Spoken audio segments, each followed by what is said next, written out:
현미예수님, 오늘은 한가위입니다. 성부와 성자와 성령의 이름으로 아멘. 한가위, 이 많은 음식 드시고 또 살이 많이 찌는데 나중에 빼면 되죠. 또 먹을 때는 또 많이 먹고 이틀 만에 이렇게 또 뵙는데 내일도 뭐 우리 한가위 또 바쁘게 지내다 보시면 또이 성경 공부 하는 게 좀 그럴 것 같아서 저도 가족들과 함께 지내기 위해서 내일 복음 묵상도 이제 원래 마르코 복음 해야 되는데 또 쉬고 주일날은 가톨릭 스튜디오에서 이제 주일 복음 묵상 또 만나 뵙고 또 월요일 화요일에서 이렇게 나가도록 하겠습니다. 오늘 복음 말씀은 뭐 한가위 때마다 맨날 똑같은 복음이기는 한데 탐욕을 경계하여라, 이제 그런 복음 말씀이 나오죠. 너희는 주의하여라, 모든 탐욕을 경계하여라. 이제 한가위라고 하는 것이 외국어로 치면 추수감사절이죠. 추수 때에 이제 부모님께 또 감사드리고 또 신께, 하느님께 감사드리는, 그리고 이제 그렇게 많이 풍요로운 것들을 우리 가족과 이웃들과 함께 나누는 어떤 이런 절기이기 때문에 이것을 이용해서, 이용한다는 건 좀 그렇지만 이제 우리가 어떤 나눔을 조금 더 가족부터 좀 나누고, 가족인데도 못 나누면 뭐 이웃은 더 어렵겠죠. 그래서 이런 비유 말씀을 해주시죠. 아무리 부유하더라도 사람의 생명은 그의 재산에 달려있지 않다. 내가 수확할 것을, 이제 이 비유 말씀을 해주시는데, 부자가 많은 소출을 거두어서 내가 이제 더 이상 쌓아놓을 데가 없으니 어떻게 하나 라고 하다가 곳간들을 헐어내고 더 큰 것을 지어야겠다 그랬더니 하느님께서 어리석은 자야, 오늘 밤에 내 목숨을 되찾아 갈 것이다. 그러면 내가 마련해 둔 것은 누구 차지가 되겠느냐? 이렇게 자신을 위해서는 재화를 모으면서 하느님 앞에서는 부유하지 못한 사람이 바로 이러하다. 그럼 하느님 앞에서 부유한 사람은 하느님께 감사하는 사람이고, 뭐 11조를 내는 사람이겠죠. 뭐 그것만 한다면, 감사한 마음으로 11조만 낼 수 있다면 거의 뭐 99%는 구원을 확신해도 아마 좋을 것 같습니다. 그만큼 또 그리고 또 성체를 영한다면, 그래서 이제 이 나눌 줄 모르고 계속 쌓아놓기만 하는 어떤 그런 것은 내 안에 배고픔이 있기 때문이죠. 사람은 두 종류밖에 없죠. 배고픈 사람, 배부른 사람. 모기, 예수. 예수님은 이제 배부르니까 이제 감사하니까 나눌 줄 아시는 분이고, 모기는 아무리 먹어도 배가 고픈 거죠. 이 7조 원이 넘는 돈을 먹으면서도, 모으면서도 여전히 배가 고픈 거예요. 그래서 더 부자가 되기 위해서 사람들을 해치고 그렇게 해서 사형 선고를 받아서, 아니 내가 왜 구멍가게 하면서 그냥 오손도손 가족끼리 살았으면 되는데 내가 왜 이랬을까? 이런 분들을 보면 어떤 생각이 드세요? 어렸을 때 사랑을 많이 받았을 것 같아요? 아니면은 못 받았을 것 같아요? 100%못 받았습니다. 그러니까 내가 이 못 받은 것 때문에 배가 고픈 건데, 그것은 7조 원으로도 채워지지 않는다는 거죠. 그래서 아무리 많이 벌어도 그게 사랑이 고픈 건데 돈으로 자꾸 채워 넣으려고 하니까 안 되는 거죠. 그러니까 사랑을 받아서 생기는 것을 뭐라고 그러죠? 내가 이만큼 귀한 존재구나 라고 느끼는 게 바로 자존감인 거죠. 그래서 내가 자존중, 나는 귀한 존재야. 근데 이걸 느끼고 싶은데, 이 세상에서는 내가 귀한 존재라는 걸 사람들이 돈이 많아야 인정해 주니까 돈으로 그걸 채워 넣는 건데, 아무리 채워 넣어도 내가 돈을 아무리 많이 벌어도 다른 사람들이 나를 귀한 존재라고 여겨주질 않고, 나도 더 계속 배가 고프니까 또 약도 하시고 뭐 이러는 거죠. 뭐 좋은 약을 의미하는 거는 아니죠. 그쵸? 그 영화, 우디 앨런 그 감독, 유명한 감독이 아마 80세가 다 돼서 감독한 그 영화인데, 블루 제스민이라고 하는 영화예요. 이 지금 제가 말씀드린 거랑 비슷하게 되는데, 여자 두 분이 나오죠. 그리고 이제 부부죠. 부부인데, 이 여자들은 자매예요. 자매인데, 머리가 갈색인 요 자매님이 동생이고, 머리가 금발인 요 자매님이, 이제, 언니인데, 이제, 언니는 어마어마하게 큰 부자와 결혼을 했어요. 그래서 지금 언니의 집에 와 있는 거예요. 근데 이제 동생은 잘 못 사는데, 그래도 이번에, 어, 그 로또가 20만 달러가 당첨이 돼가지고, 이 돈을 우리로 하면 한 25억?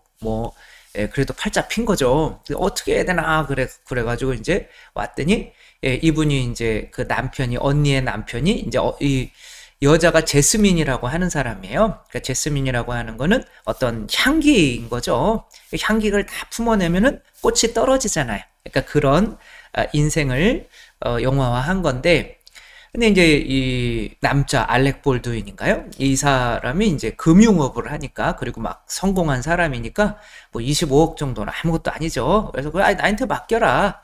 내가 잘 해주겠다. 근데 알고 봤더니 이제 사기꾼인 거예요. 그래가지고 FBI에 이제 걸려 들어가요. 그리고 이제 완전히 망한 거죠. 그래서 감옥에서 스스로 목숨을 끊어요. 그러니까 이 둘이 또 부부싸움, 동생 부부는 그 돈을 왜 저 사람한테 맡겨가지고 그래 부부싸움에다 이혼을 하게 된 거죠. 근데 이제 이 금발 이 제스민이라고 하는 이 여자는, 근데 이제 유일한 피부치가 동생밖에 없는, 갈 데가 없는 거예요. 그래서 동생을 이혼하게 만들었음에도 동생 이제 집에 가는데 비행기를 타고 가야 되잖아요. 근데 동전이 돈이 한 푼도 없는데 워낙 그 사치에 길들여져 있다 보니까 막 1등석을 타고 온 거죠. 동생은 이해가 안 되는 거죠. 언니가 돈이 한 푼도 없으면서. 그래서 근데 이제 언니는 이 복장에서 알아볼 수 있듯이 여전히 이 사치를 부리는 것에서 이제 돈이 한 푼도 없는데 벗어나질 못하고 있죠. 지금 이제 파티에 가려고 이렇게 하고 있는 건데, 그래서 언니는 막 돈을 열심히 벌어가지고 그래도 좀 재기를 하려고 학원도 다니고, 이제 뭐 치과에 이제 그 사무원으로도 이제 근무를 하는데, 치과 의사가 막 측은득대고 막 그래가지고 거기서 도망 나오고, 근데 컴퓨터를 좀 막 배워야 되겠다 그래가지고 막 배우고 있는데, 뭐 그러는 와중에 이제 어디 그렇고 파티에 가는데, 거기서 이제 막 돈 많고 잘생긴 사람인데 얼마 전에 아내가 죽었어요. 그 사람이 또 이제 여자가 제스민이 이쁘니까 이제 관심을 갖는 거죠. 제스민도 너무 좋은 거죠. 그래가지고 결혼 어떻게 됐냐. 그런데 이제 남편이 뉴욕에서 금융 사기를 쳐가지고 해가지고 뭐 자살을 했다. 뭐 이런 얘기 하기가 뭐한 거죠. 그래서 그냥 이혼을 했다. 그리고 자식이 있냐? 그래서 자식은 없다. 근데 원래 있어요. 아들이 있는데 아들이 엄마 싫다고 나가버렸어요. 엄마 아빠 싫다고. 그러니까 이제 그렇게 거짓말 아들도 없고, 이제 그러니까 그럼 나랑 결혼합시다. 이렇게 된 거죠. 근데 이제 요 동생은 이제 또 이혼을 하고 또 애인이 있는데, 그것도 파티에서 또 이상한 남자를 만나서 그러다 이제 다시 애인한테 돌아가기는 하는데, 그러니까 나중에 이혼한 그 동생의 남편이 이 남편이 이제 이 여자를 길거리에서 보니까 둘이 이제 막 결혼 준비하고 있는데, 보니까 그러니까 니네 남편은 감옥에서 죽고 니네 아들은 저기 악기상 하고 있고 너를 안 보려고 막 하고 있는데, 막 이런 얘기를 하니까 이 결혼하려고 하던 남자가 아니 그런 걸 다 속이고 나랑 결혼하려고 그랬냐고. 그거를 다른 사람에게 내가 들어야겠냐고. 그러며 막 싸우다가 아이 그럼 관두라고 그러면서 확 뛰쳐나와요. 그리고 이제 이뭐 그런데 이제 저 동생은 이제 그냥 가난하게 살면서 또 그 사람이랑 이제 해니까 여기서 또 머물기가 좀 뭐한 거죠. 그리고 막 그러다가 막 싸움 하다가 뭐 하다가 나는 그냥 나가버릴래. 그리고 이제 나왔어요. 그리고 나 아들한테 갔더니 아들이 다 안다는 거예요. 그러니까 남편이 아빠가 바람을 필 때 엄마가 용서하지 않아가지고 엄마가 FBI에 신고를 해서 아빠가 감옥에 가서 이제 붙잡혀서 그렇게 된 거, 자살을 한 거죠. 그러니까 나는 아빠보다도 엄마가 더 싫다. 아빠를 죽게. 그거를, 아빠가 좀 바람, 뭐, 핀 거를, 그것도 잘못한 거지만, 용서하지 못하냐. 그래가지고, 결국에는, 오갈 데 없이, 이제 노숙자 신세가 되는 것으로 영화가 이제 이렇게 끝나는 거죠. 그러니까 정말 향기가 다 풍기고 나서, 툭 떨어지는 어떤 꽃과 같은 이야기를 하는 거죠. 근데 이 자매는 왜 이렇게 배가 고팠을까요? 내 남편은 절대 바람 피우면 안 되는 존재고, 네, 그러니까 그거에 열받아가지고 남편을 FBI 아내가 신고를 해버려가지고, 감옥 가면서 자기도 거지가 되고, 또 아들도 뛰쳐나가게 되고, 또 자기가 막, 이렇게 얘는 동생은 언니가 너무 부러워한 거예요. 막 금발에다가 막 이쁘고 막 그러니까, 그런데 그 동생도 막, 내 동생이, 나는 이혼했는데 동생은 이제 막 자기는 안 됐는데 재혼을 막 하려고 하는 그런 모습이 꼴배기가 싫은 거죠. 쟤는 나보다 행복하면 안 되는데, 뭐 그러며 해서 열받아가지고 이렇게 나온 거죠. 그래서 노숙자가 돼서 어디 오갈 데 없는 옷은 이쁜데 뭐 이런 영화인 거죠. 근데 이제 이 자매님은 왜 이렇게 배가 고플까요? 내 남편은 절대 바람 피면 안 되고 내 남편은 절대 완벽해야 되고, 예? 나는 내 동생보다 왜 더 행복해야 되고 왜 그럴까요? 이 두 자매는 원래 친자매가 아니라 입양된 자녀들이에요. 그러니까 고아였던 거죠. 그러니까 아무리 양 부모가 잘해준다고 하더라도 그 배고픔은, 사랑의 배고픔은 채워줄 수가 없는 거죠. 근데 그것을 내가 다른 것들로 계속 채우려고 하다가 보니까 그 배고픔에 오히려 점점 더 안 좋아지게 되는 거죠. 뭐 전에도 말씀드렸듯이 우리 이 승재가 푼바 삼촌을 보고 막 울지 마 그러며, 자기가 뭐 민속촌이 표 가지고 가가지고 그게 돈인 줄 알고 막 주면서 이거 뭐 사 먹어 뭐 이런, 여기에 누가 있었어요? 옆에 아버지가 있는 거죠. 아버지가 있기 때문에 그렇게 아버지가 또 자기는 먹여 살려줄 수 있는, 그러니까 그렇게 다른 사람의 마음을 알고 무언가를 주는데 아버지가 없는 고아라면 그런, 왜냐면 내가 힘들기 때문에 다른 사람이 아픈 게 느껴지지 않죠. 그러니까 공감 능력이 없어지고, 그러니까 내 것을 누군가에게 줄 수 있는 사람이 될 수가 없는 거죠. 반드시 나를 다시 채워줄 수 있는 그런 부모, 에덴 동산이죠. 에덴 동산은 내가 아무리 따먹어도 또 다 채워질 거야. 그런 환경이 바로 오늘의 한가위인 거죠. 그러니까 이런 한가위라고 하는 거, 그래 올해도 하느님이 채워주셨으면 내년에도 또 채워줄 거야. 분명히 보릿고개도 올 수 있고 뭐 그렇겠지만 우리는 굶어 죽지 않을 거야. 주님께서 다 채워주실 거야. 그런 마음이 있어야 이것을 모아놓지 않고 누군가에게 또 내어줄 수 있는 그런 풍요로운 한가위가 되는 거죠. 그러니까 한가위는 바로 성체성사랑 같은 의미인 거죠. 성체성사라고 하는 거는 너는 이만큼 소중한 존재야. 그래, 너 나한테 많이 줬니? 난 너한테 다 줬다. 그러니까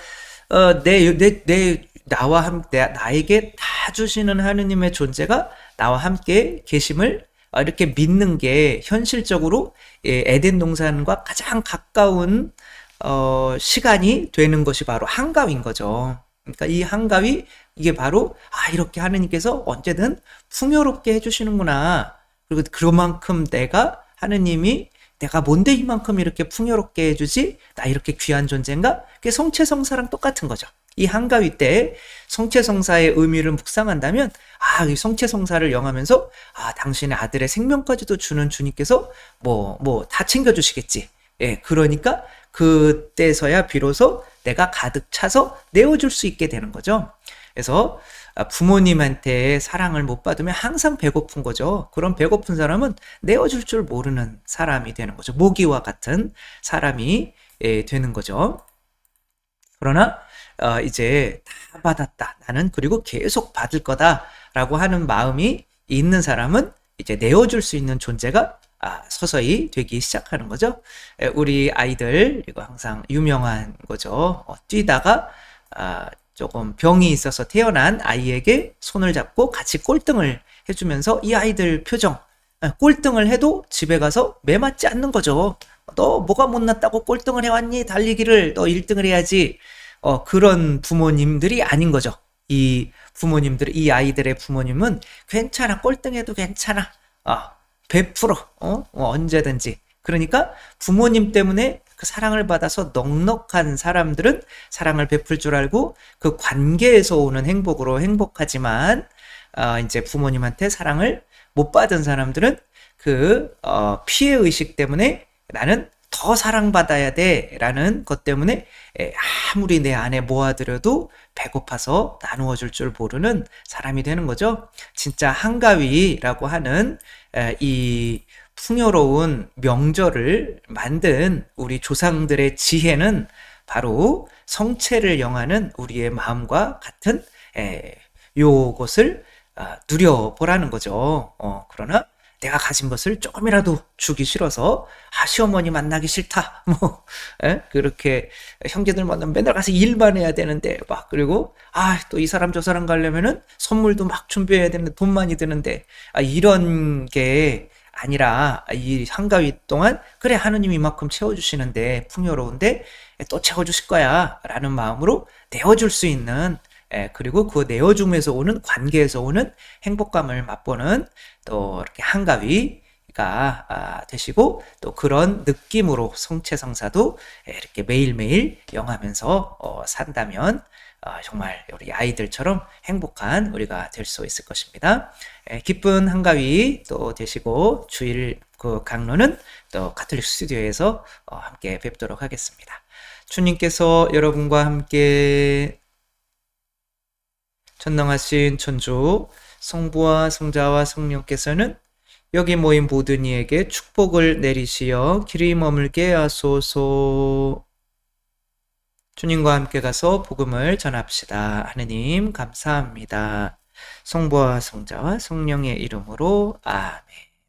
감사합니다. 사랑합니다.